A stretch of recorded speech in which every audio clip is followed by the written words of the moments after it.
Hey, my name is Christopher Schroeder. I'm a global venture investor and advisor, heavily focused on rising markets from Southeast Asia to Latin America. I co-founded Next Billion Ventures, which will be extending into growth stage in these markets next year.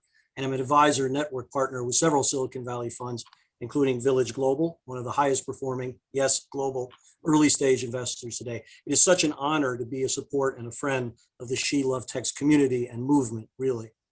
It's a cliche to say that someone needs no introduction, and Reid's story co-founding enterprises like PayPal and LinkedIn is legend now. He's the most sought after investor on any cap table anywhere in the world with Greylock and is an angel investor. His wisdom has been captured in the three best-selling must-read, and I mean this, must-read books that I think of really as a trilogy. They are The Startup of You, The Alliance, and Blitzscaling. They underscore the best in unleashing an entrepreneur's drive, the ability to build world-class teams, and the essential need to attain scale quickly and build competitive dominance. You all have listened to his podcast, Masters of Scale, which is in ways a continuation of that work. What I found over the years of being blessed to know him is that he and his insight is endless, his generosity and time seeming bottomless, and as always, he continues to surprise and inspire. So Reid, just wonderful to be with you.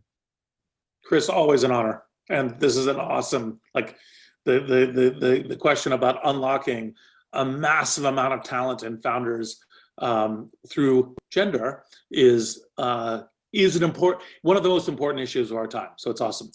I couldn't agree more, and we're going to dig into that a little bit. But I wanted to step back a little bit, if I could, with this idea of things that you do that surprise people. I think a lot of people know your story and assume that you were like a traditional STEM kid growing up, but in fact, you studied philosophy. And I wonder why you did that. And do you have a guiding philosophy then as a young man? And has it changed at all for you over time? It hasn't really. Some entrepreneurs tend to be entrepreneurs because they love to create business, which is awesome. They love technology, also awesome. For me, I'm always a student and an interest of people, of kind of like who are we as individuals in a society, and who should we be, and how do we become there? And the businesses and the technology are ways of doing that. And so I've always, of course, been fascinated with technology in various ways, but in this path and this kind of journey towards our better selves, both as individuals and as a group. And so, frequently, when I'm giving talks to business schools, I try to wake them up a little bit. So, because what a business school expects when you're hearing about entrepreneurship is that going to business school is really important, and learning customer acquisition costs and long-term value and operating margins and returns on capital and all the rest, all of which are really useful. And one of the things I will frequently say, which I think which is part of the reason you asked this question, I say, well, actually, in fact, my master's degree in philosophy was far more helpful to me than an MBA would have been. And part of the reason I did philosophy and not an MBA. And people are like, well, that doesn't sound right. And of course, some kinds of investments are, fairly straightforward philosophically. It's cheaper, better, faster, only requires a basic philosophy. But when it looks to my kind of investing, whether it's LinkedIn or SocialNet, companies that founded PayPal, part of the founding team, Airbnb or Facebook as part of being an investor, all of those things have a kind of a theory about what's possible in the world, what is not here in what we see.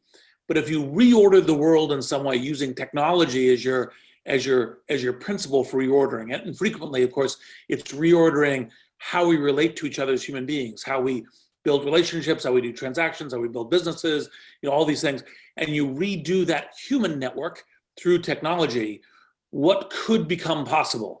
And when you have that could become possible, this kind of philosophical thinking about the worlds of possibility, about human nature, about what happens in the future. And we've, of course, talked about this a bunch. I think mostly in the last year, it's been on Gray Matter, which is the kind of blog and podcast for Greylock in terms of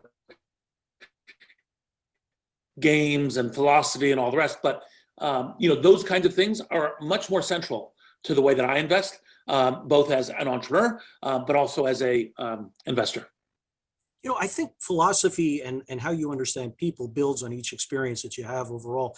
There's now a coin of the realm term of Silicon Valley, though it's an old term, but still used, which is people talk about the multiplier impact of quote unquote, the PayPal effect. The idea that PayPal spun off probably hundreds of entrepreneurs, like people like you and Max Levchin and Elon Musk and all. And right now, I think we're going to be talking about the grab effect. We're going to be talking about effect of different enterprises, a different overall. I wonder, can you describe that sort of multiplier learning, what it was that you took from PayPal to LinkedIn, what you take to LinkedIn and to the companies you invest in today? What is that arc like? Well, one quick note, given of course Singapore, is I had the great pleasure of having dinner with Anthony from Grab at a Village Global event a couple weeks ago. So it was kind of completely awesome, and shows that amazing entrepreneurship and amazing scale entrepreneurship is everywhere in the world. And obviously Singapore is unique and wonderful in all kinds of ways, but it shows you that you can build this kind of Southeast Asian, focus on things that are, kind of like, how do you get to this amazing scale is something you can find everywhere. And that's one of the things I love about doing a podcast, Master Scale, et cetera. Now, to your question on PayPal, it was really fundamental. And part of that's because, entrepreneurship, there are so many different ways you can fail. You can fail to get off the ground. You can fail your product market fit. You can fail raising capital. But one of the challenges is, because there's so much to just get going, most discourse around entrepreneurship tends to be, how do you get that right idea? How do you get their first capital checks? How do you discover a product market fit? How do you get the product market fit that scales? All of which is super important. But actually, in fact, what you're looking for is you're looking to be kind of surfing a tsunami and getting that kind of, what part of the blitz scaling as a book. And not everything looks to blitz scale. It's not an end to itself. It's a tool. But you're looking to get that huge scale where suddenly you're like, okay, how do I figure out how to hiring a bunch of people, reorganizing company? How do I become single-threaded to multi-threaded? How do I actually, in fact, make my application into a platform? And all of these things are part of what got you here is not what gets you there, and why you need to have a set of techniques in terms of how to do it. And so part of what happened with PayPal is we all learned that. And then in selling to eBay, during a kind of the last realistic tech downturn, all of a sudden we went out to go do a bunch of different companies. It was, everything that you can see, from YouTube and Yelp, and now more recently Affirm, LinkedIn, obviously, this whole stack, because we had this network of people who had learned all of these kind of scale lessons. I think this is probably where, kind of the earliest thinking about blitz scaling and masters of scale and everything else kind of came from, because we knew that it was not only just that initial entrepreneurial idea, but this, how do you get to the place where you are blitz scaling, you are heading towards growth, and all of the changes that make that happen. And part of networks, not just as networks, how do you build a LinkedIn, how do you build a PayPal, how do you build an Airbnb, but networks of entrepreneurship and kind of regions and ecosystems. Part of the reason to do events like this is that part of the reason why, we not only learned all the lessons at PayPal, but as we were going to do each of our different things, we were trading off hey, I've figured out this really interesting way of doing this go-to-market strategy. I figured out this really interesting way of building a consumer internet strategy, property. I figured out this way of doing A/B testing between different cells for which of these product screens or registration schemes or whatever is more effective. And these are the tools for doing it. And we were trading that back and forth to each other. It's part of the reason why it became, press stuff, called it PayPal Mafia. I like calling it the PayPal Network because it was like, there was this intense set of learnings of introductions out of the talent, of how to build technology, which technologies were really mattering. And this whole wave that became Web 2.0, because, how do we talk to each other and how do we learn across this hugely complicated, many problems that you have to solve at the same time, game that is entrepreneurship and scale entrepreneurship. You've taught me a lot about how to think about networks. Your writing is dedicated a lot to it from Startup Review and on. There's a fine line, it seems to me, between, networks, kind of people locking arms and leveraging expertise and building things that was not there before, and a transactional relationship where, people are kind of using you for whatever it is and it's what have you. How have you navigated that? How have you sifted for it? How do you advise entrepreneurs about the distinction between real network building and, just sort of thinking you could schmooze someone to some gain just to yourself? I think, look, there are folks who are super successful entrepreneurs who only approach it in kind of a transactional, what you can do for me. So it isn't that you can't be super successful, but I do think that for myself and through a number of entrepreneurs, it's when you work and kind of interact with people such that you are going to kind of work with them for decades, for your entire life, your entire professional career, you end up building a bedrock of trust that allows you to operate much, much more effectively, allows you to operate as an entrepreneur, allows you to operate as an investor. And you can see this in various ways that some of the world's most successful entrepreneurs and investors, they start building relationships before they have a transaction. So a classic one for an entrepreneur is don't show up at an investor's door with a, hey, I've got something, can you give me money tomorrow? If at all possible, like have talked to them beforehand. Say, hey, this is what I'm doing. This is the kind of area I'm going, and here's what I hope to accomplish. Because when, for example, someone like me in that case meets you a year later, I go, oh, well, how did it go? And you're like, well, here's what worked, here's what didn't work, here's what learning. And so, and now I see kind of what you're doing over time and how that works. Similarly, when you pitch someone, don't just pitch like it's guaranteed 100% going to chance to be successful, which, by the way, almost nothing is. I mean, especially not in the seed and the Series A basis. So if you say it's guaranteed to be successful, I presume that you're either crazy because you don't realize you can't be 100% successful, or you're lying to me because you know that there are some chances, but you're just not saying it. And being crazy or deceitful are not great recommenders for being investors. It's much better to say, here's what I see the risks are, and here's why I think I can get around them, and here's what my plan is in order to do it. And that's, for example, a much better way of kind of building that relationship. And then, kind of finally, when you think about kind of why building these long-term networks matters, is like, for example, one of the things that probably entrepreneurs don't spend enough view is longevity in recruiting. They tend to go, I need a head of product right now, I'm going to go recruit right now. And you're like, well, actually, when you think about the scale thing, you're going to need a scale head of product, and you may or may not have the person here. Also, by the way, sales, engineering, marketing, finance, etc. And so one of the things that's always good to put as time in your budget is to say, well, let me go meet some of the amazing people. Like to ask, like, who are the people who are most amazing in this that I can meet? I understand what the benchmark looks like. I understand if the person that I have in the job at the next level of scale will be the right person, or is trending or becoming the right person.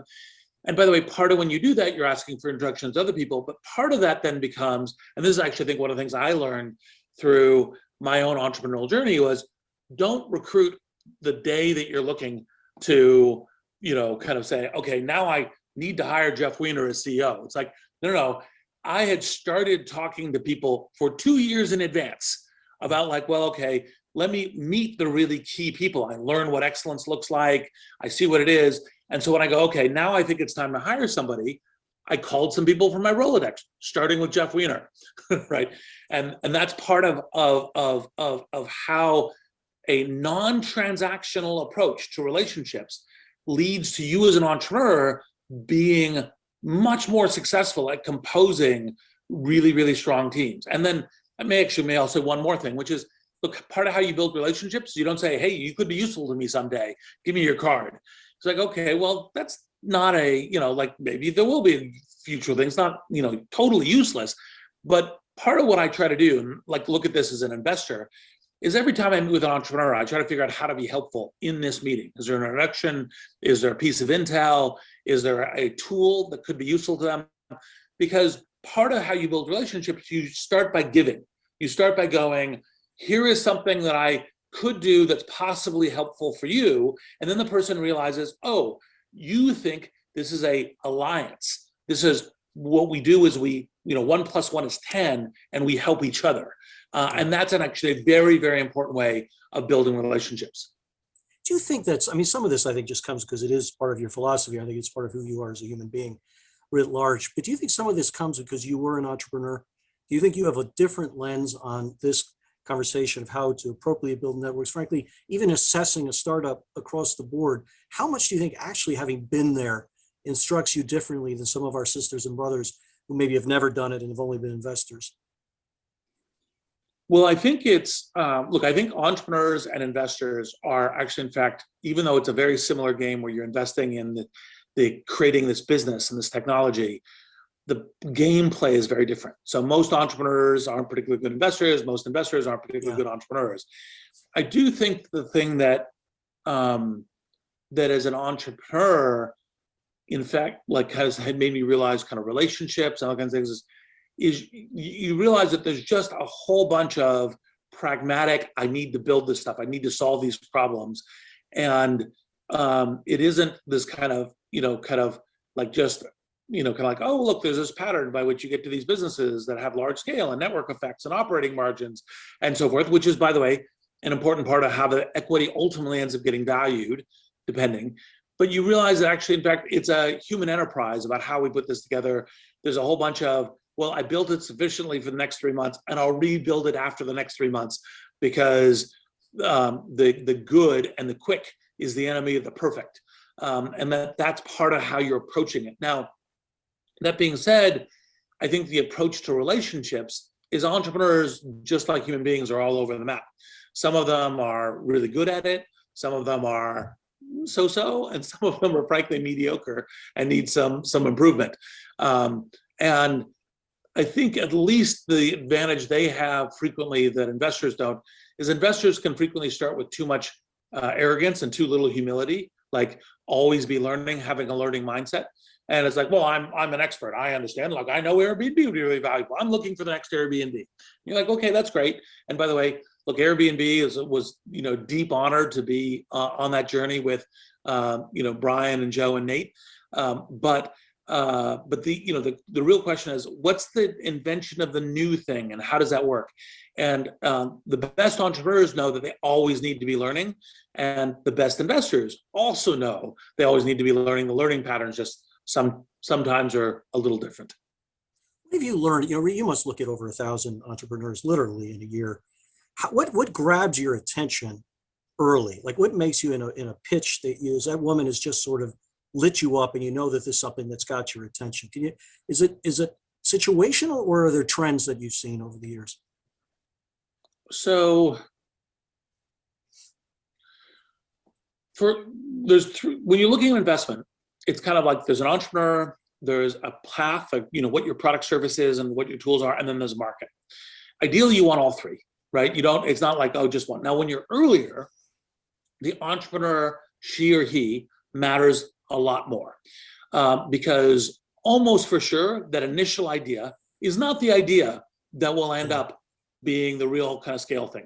It's like 10% of the time that initial idea. Look, now sometimes it mods a lot. Like, for example, at PayPal, the initial idea was we have encryption technology that works on low power environment like mobile phones. That was the initial idea, right? And sure, there's kind of a through line of like, well, encryption matters and where value is, and value can be ascribed to money, and so money on mobile phones, and so it ultimately gets the money, but it changes a whole lot.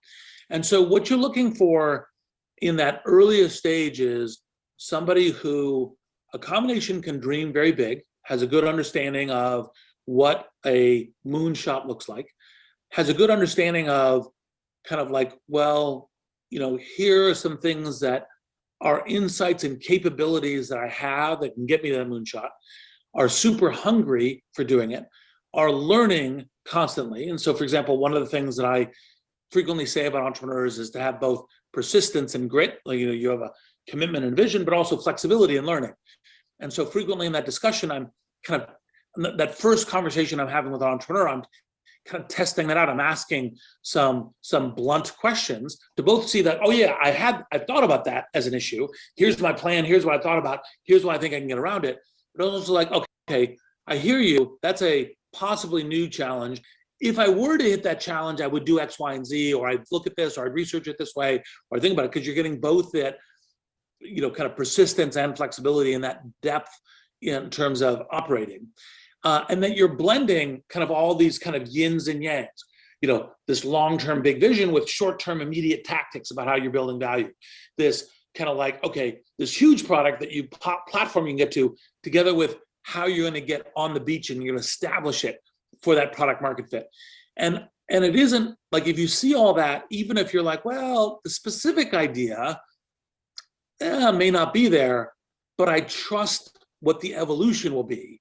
That's the kind of thing where you get very jazzed with the entrepreneur. Now, obviously it helps when you go, oh, Airbnb, this could be the eBay for space, right? For kind of, the marketplace for travel.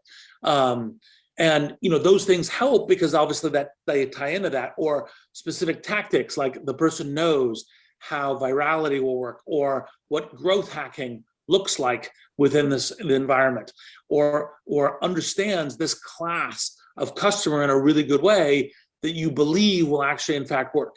And so all of that will help, but those are the things that get you really excited about that entrepreneur. When she is saying something, you go, oh, wait, I need to know the next 5 sentences, because this approach of being both long-term and short-term and being an insanely fast learner is already there in how she's thinking about it. Tell you, I've watched you in action. I've been blessed to do it a lot of times, Reid. You are a superb question asker. And I wonder if you think about the kinds of questions that both elicit this kind of distinctions that you've just described, the questions I think sometimes you ask actually just be beneficial to the entrepreneur. And have there been questions you were asked in your journey that put you back on your heels and has become, part of your thinking as an investor and your philosophy subsequently? Well, I think there are a lot of, part of what you're trying to figure out as an entrepreneur is, what are the next couple of very big challenges, such that if you use the poker metaphor, I turn over those cards, I am in a much better space for this business. And you want to steer into the hardest ones earliest. You don't want to defer them. This is the seek to the things that are most challenging, to test the things that are most challenging to your business thesis as fast as possible. Now that mirrors into the conversations that you want to have with anyone who's trying to help you with the business, but most centrally investors. Because while of course you're looking for investors to say yes and to give you some money and show that you can turn over the cards, that the investors who are thinking about that, the real problems the right way, the ones who are going to help you solve it, who see the same risks and challenges you do, who buy into you and possibly your ideas as ways to try to do them, those are the right kind of partners to be. So you don't want people to just go, oh yeah, sure, yeah, well, fine. By the way, better that than a totally useless no. Now, part of the reason why in the very first chapter of the Master Skill of the book we talk about the value of no's is because when I say that the things that I've most learned from is when people show me something that I was like, oh, I wasn't thinking about that, and that's super important. So my very first business, SocialNet, was a transactional business. I was like, well, it was a great platform for meeting people, for dating, and for roommates, and for activity partners, everything else. But the problem was, of course, is that businesses turn into platforms much more naturally when they have very long relationships with their customers. Again, preferably lifetime, preferably work time. And if you have that, that's really valuable. And when I was hearing the no's, I should have been discerning that that was a real issue, because I could have started correcting, even in SocialNet, like, oh, right, lifetime value, much more important. And so, of course, LinkedIn, the whole thing is lifetime value. With all of your members as part of how you do this. Like you want to be having that kind of ongoing kind of operating experience. And so that's the kinds of questions that you're looking to hear, the kinds of challenges you're looking to hear, and the kinds of things that you're looking to adapt. And so, frequently, of course, in consumer internet, I'll say, well, what's your go-to-market strategy? Because most entrepreneurs tend to think the most hard thing to do is to invent the product or service. Obviously, a new product or service that's differentiated, super hard, especially in the consumer internet, especially in mobile. Your go-to-market strategy is as or more important than your product and your service. Now, in enterprise, we say, well, we hire a sales force and we know that people want this kind of product, a content management product, a safety product, a security product, et cetera. Fine, and then differentiation. But even then, the go-to-market's really important. And so you go, okay, so I will frequently ask questions around, well, what's your go-to-market? And they'll say, well, we have this great product, people are going to love it. And you're like, well, that's not a go-to-market. That's what's captured in the aphorism of build it and they will come. And you're like, Yeah.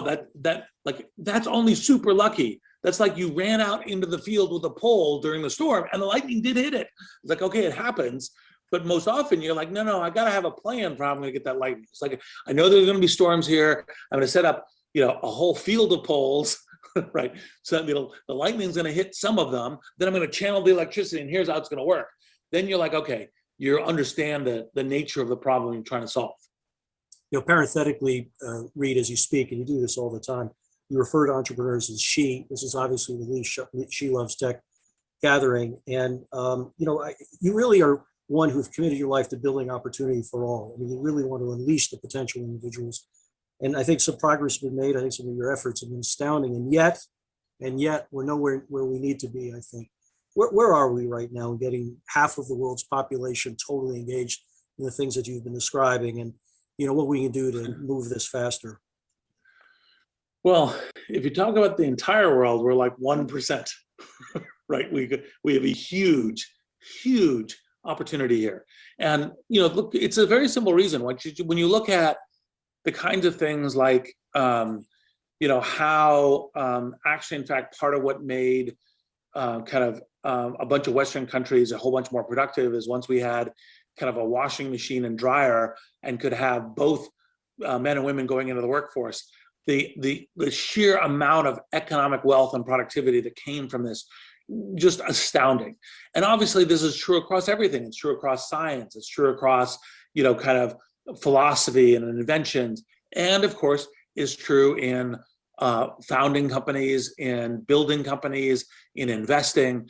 And so we are just at the very, I'm not even sure we put our toes in the water for what the unlocking of raw talent is to create all of this amazing things. Because, part of it is once you begin to say, well, when we're looking at talent on the order of tens of thousands and hundreds of thousands and millions, at that level, talent is equally distributed across genders, across races, across et cetera. So if you don't see that being unlocked, that's because you have structural things that if you could unlock them, could create an enormous amount of invention and new products and new companies and new jobs and new science and new ideas. And so that's, of course, what we should be doing, which is one of the reasons, of course, Chris, when you said, hey, would you come do this, multi-time zone fireside chat for She Loves Tech? The answer is yes. Because in these kind of problems, when you look at it, you say, all right, if we have these kind of structural issues that have more limited women as founders, more limited women as CEOs and executives, more limited women as investors than we should. Well, in these kinds of structural problems, if you're not part of the solution, you're part of the problem. And so each individual needs to look and say, how do I help move it along? No one individual is going to solve the problem. But every individual going, I am going to go and push, the oar, push the car, push the, make it happen. And so you say, well, okay, invest extra time, build networks that connect women founders with investors, that do more office hours and mentoring to make that happen. Because, and by the way, this is of course part of the reason why in Masters of Scale, we have this kind of 50-50 commitment for men and women as entrepreneurs, because what I knew is, even though when everyone thinks, oh, it's Bill Gates, oh, it's these traditional icons, there are many amazing scale women CEOs, scale women founders, scale women entrepreneurs, and we just need to get the content out there. And and so we have all of these kind of amazing stories on Master Scale, and you'll see it in the book as well, because the patterns are there, and the patterns aren't, frequently when you see these people who are kind of really haven't thought it through, it's like, oh, we need women because we need to have cosmetic products. And you're like, no. Like cosmetic product, women will invent those. Women are also going to invent social networks. Women are going to invent, new security technology. New artificial intelligence applications, all of these things. That's the breadth of it. And that's part of the reason, of course, when you're building your team with a kind of a thought towards, let's make sure we have the right kind of diversity inclusion, makes you a lot stronger. And so anyway, that's the the way to approach it. And that's the kind of stuff that we've been doing at Greylock, and frankly, any organization that I'm connected with.